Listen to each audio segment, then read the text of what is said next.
Hi everybody, it's Andy again, just doing the characters and the inking on the painting today. So I'll just show you the painting that I did last time. So it's Leeds football ground. I've added a few highlights on this one previously, and I'm just going to add the inking on the characters now. So what I'm going to use is, again, my rotary ink pen. This is what I use. It's like the pens you use for draftsmanship back in the day. They'll be by computers now. So I'm just going to look at my painting. The picture that I've got, that's of Elland Road, Leeds football ground. So I'm just going to use that as a guide, just to give myself an idea of what I'm actually going to put down on the painting. So it's December now. It's pretty cold and wet and windy out, and not very nice out there, but see what I can do with this. So I'm just going to do the characters and starting now. So just have a look at the picture on there.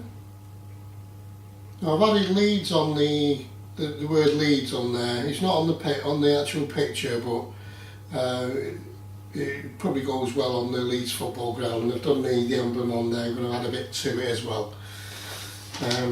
Okay, so like I say, it's just a case of adding a bit of detail on the painting where you think is right. Just add a bit on there. Just add a bit of detail here and there where you think it looks okay on the painting. Like I say, I'm not doing it accurately. It's just what I think is right on what needs on the painting.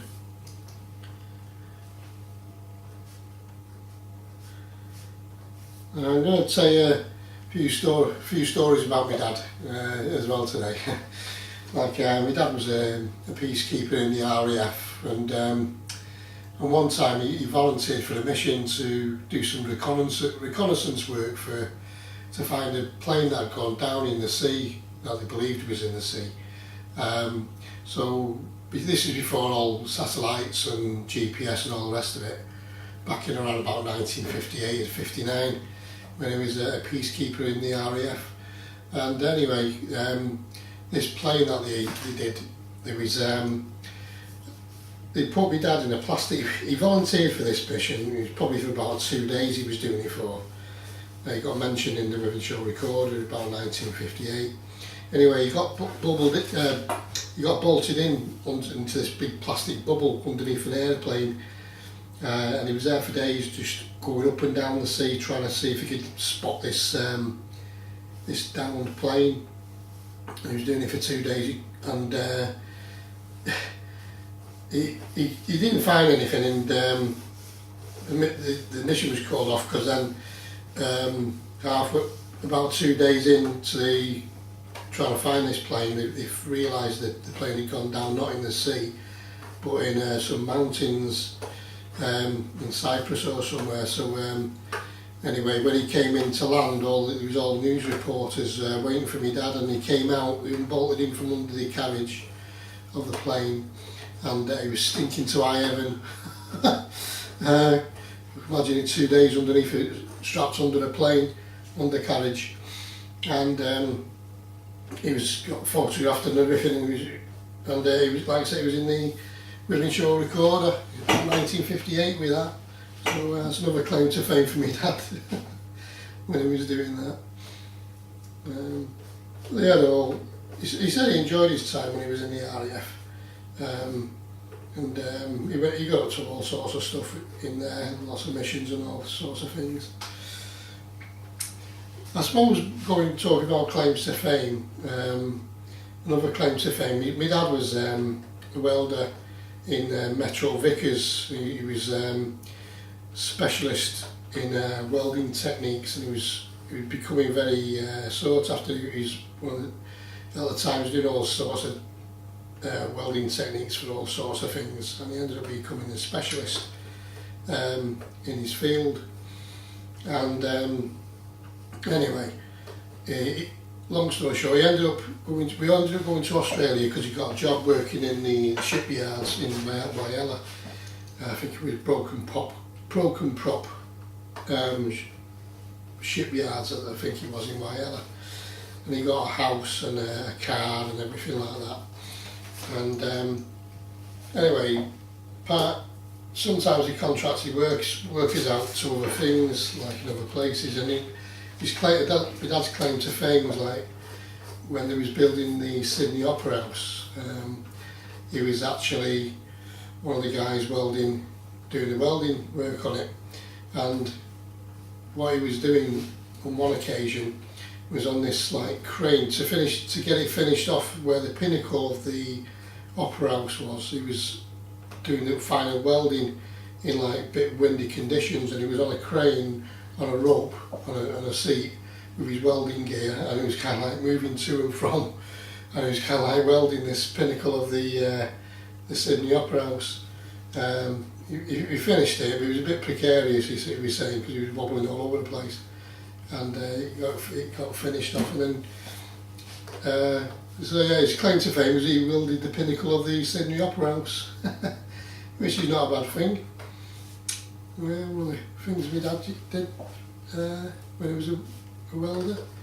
Like I say, he worked for Metro Vickers, where they used to build tanks in the war, and so it was a very good company. He was ended up hitchhiking all the way from Winsford, where he lived at the time, all the way to Manchester, sometimes walking all the way from there. He set off about 4 in the morning to get to work for 9 in the morning. Sometimes he didn't get left, sometimes he did. Yeah. Hard days back there for my mum and dad it was. Well, I'm just adding bits of ink on here, outlines and things, just to think what I think it looks right, just to build up the structure of the painting. Now on this picture there's like some vans and things down here, so I'm just going to put just an indication of a van just parked outside the buildings there. Like I say, just bits of indications of where it is. My dad's had so many stories to tell in his life. He's had a very rich life, my dad. He wasn't a rich man, but I guess you say he was rich in experience. And another experience was when he was in the RAF as a peacekeeper. He was guarding the airport one time with everybody else, and there was like a bit of a commotion going on. And at the airport where he was located, I think he was getting strafed by bullets from planes coming over, and then he gets shot through the kneecap. On the same raid, his best mate got shot and killed. His best mate Paddy. He kind of set up a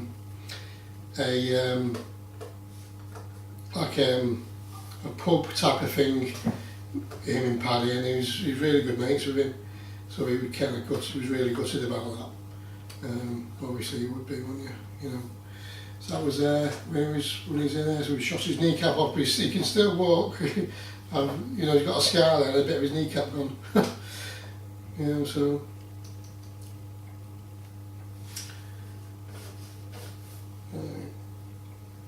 I'm just working on the building, just getting I've worked from left to right, so I don't smudge the ink when I'm doing it on this one. So I'm just putting some windows in. On there.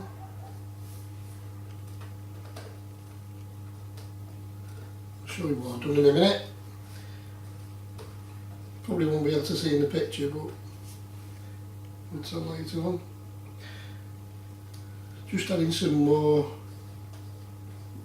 vans, because there's a few vans there. Probably won't be allowed on match days, but there you go. It's there, I'll add it on. Adds a bit of character to the painting.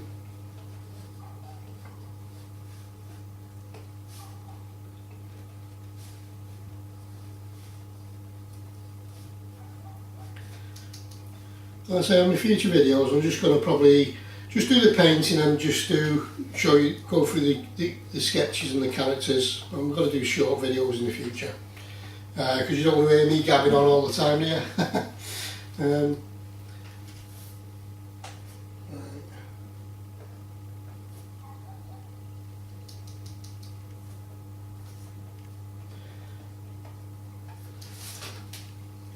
you got the inks kind of dries out on the tip, but you've got to be careful because you get some dribbles off it.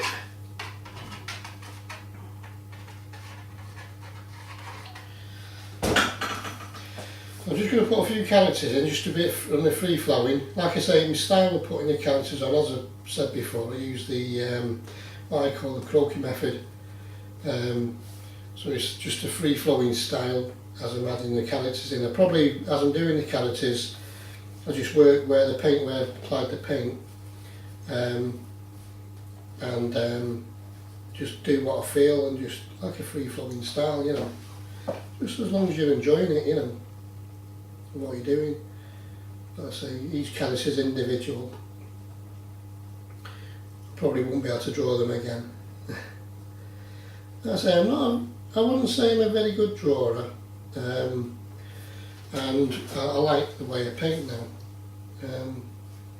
And that's, I suppose, the main thing. As long as you like what you're doing, and that's probably the main thing.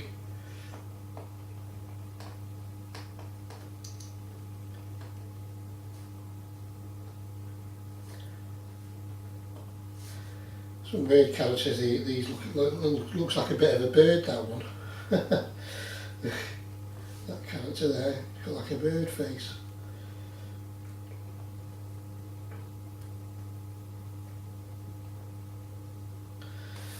Like I say, when I used to work in the textile industry, I loved the job. I thought I'd made it, you know, in the textile industry, being a design separation artist. But like I say, I had a bit of stress, and I've overcome that now. I've apologised to the person that I've caused any negativity to, and I'm able to move on with my life now, and which is why I'm doing these videos, really, to help me through my stress, because I'm currently off work at the moment. I work for the co-op, and it's been helping me out really well with this. A good company to work for, and it's, you know, I suppose I'm in a lucky situation where they're helping me out.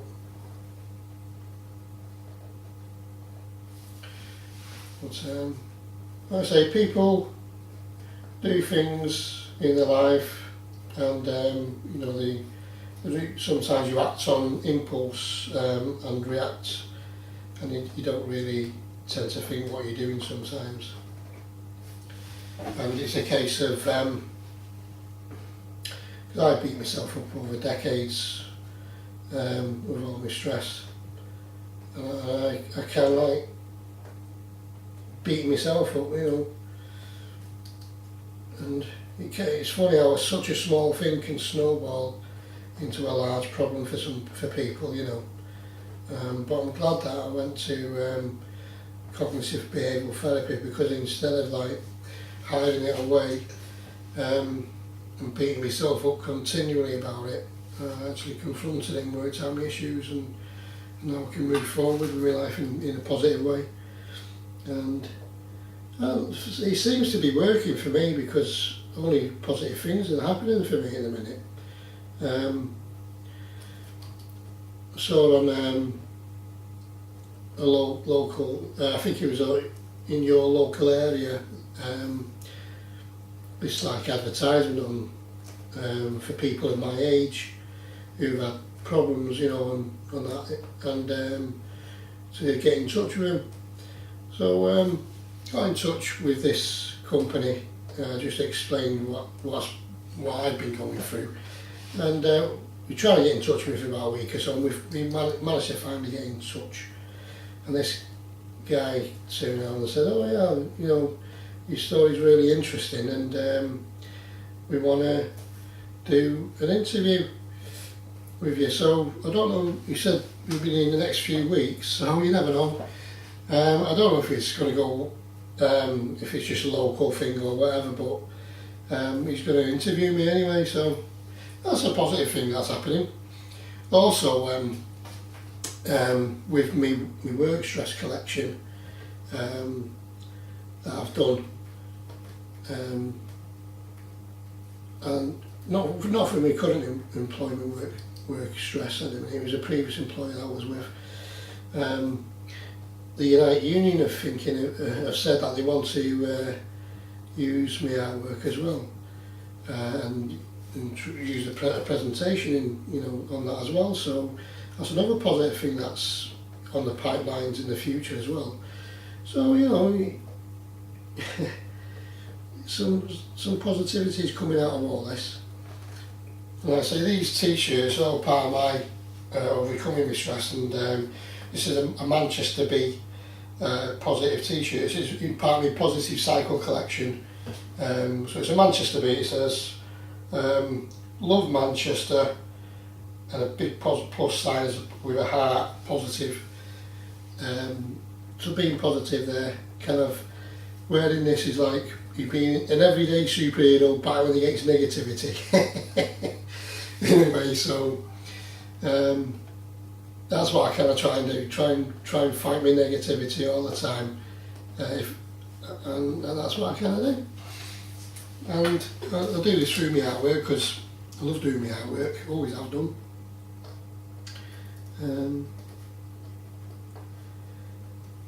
This guy's got a bit of a hat on here. I like that. Like I say, no one character's the same on this, and it's, like I say, the paint's sticking out from the canvas, and it's like they emerge from the paint,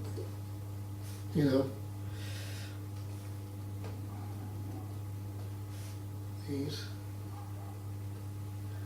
I think I said in my last video, if these characters come to life, God help us. But they're just pictures,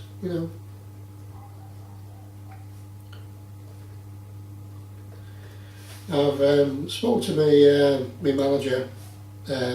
My manager's Sammy, by the way. She's a lovely woman. She's helped me out big style at work, and I think she's a brilliant manager. So she knows I'm doing all these videos, and it's just a way of overcoming my stress, and I suppose getting my points of view across, because I haven't got a lot of points of view on my website. I've got a lot of points of view on Brexit on there, and all sorts of things. I've done like an essay on Picasso's Guernica when I was at university, and it's like, I don't know if you know the history of Picasso's Guernica, but he did that huge mural painting, and it was like he never went into any political comments until the bombing of Guernica, and Guernica has been used in lots of places against all wars and things, and it's like basically a warning to man, what will happen to man if they ignore democratic principles and just blatantly cause wars. So if you have a look on my website, it's called Picasso's Guernica. Have a look at that, and then leading on from that, it goes on to my thoughts and opinions on Brexit, and how I think it should be. I wrote to my MPs and stuff like that with my thoughts and opinions, but they've not got back to me. As usual, they don't listen to the people, and what the people want, they just do their own agenda. But I've sent them an email. I even did it to went to Lord Sugar. Sent him an email as well. But whether Lord Sugar does anything about it in the Lords, I don't know. I'm just a cog in the machine, just like me my work stress paintings with I am not a number with a big question mark. Are you a number or not a number? That's a big question, isn't it? So are you a number or no, are you not a number? And that's one of the biggest questions that faces man, isn't it really? You know, through history, people are wondering, is there a God or is there not a God, or what's all life about? And I guess I don't think anybody will actually ever know. So the big man or woman in the sky turns around and says, "Come in, number 13, your time's up." I live at number 13, and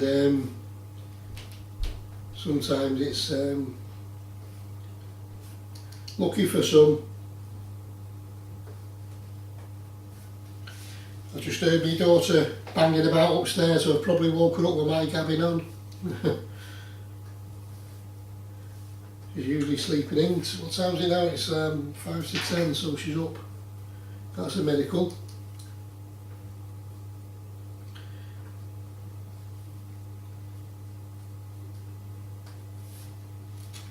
We're getting on nicely, these characters. They look, individual. There's not one the same. And they're kind of emerging from the paint when they're doing it, and I quite like that. Because they're all individuals. A bit like everybody else, and everybody's an individual.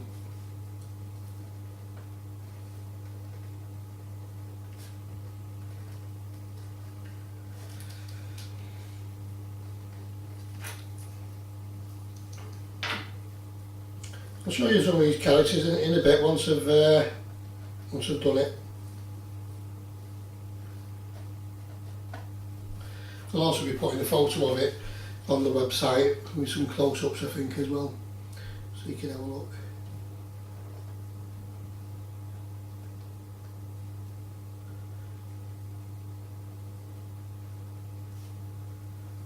Speaking to my mate, Jamie Smith, he's brilliant artist. He is a good drawer, and he does all like his website's called Northern Dread, and he does all sorts of brilliant artworks.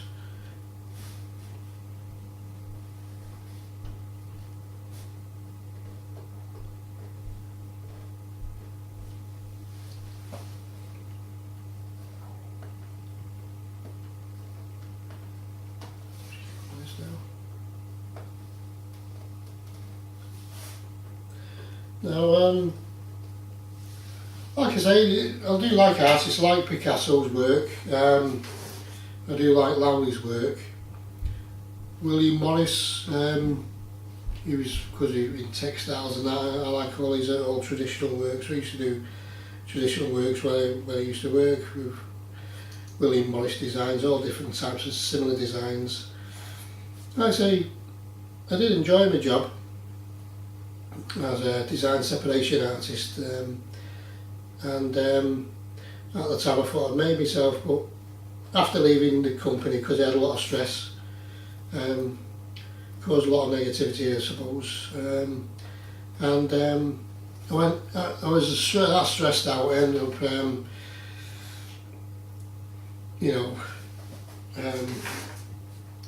kind of festering in, and I was in my house festering all the time, and everything was getting on top of me. It was just getting worse and worse, and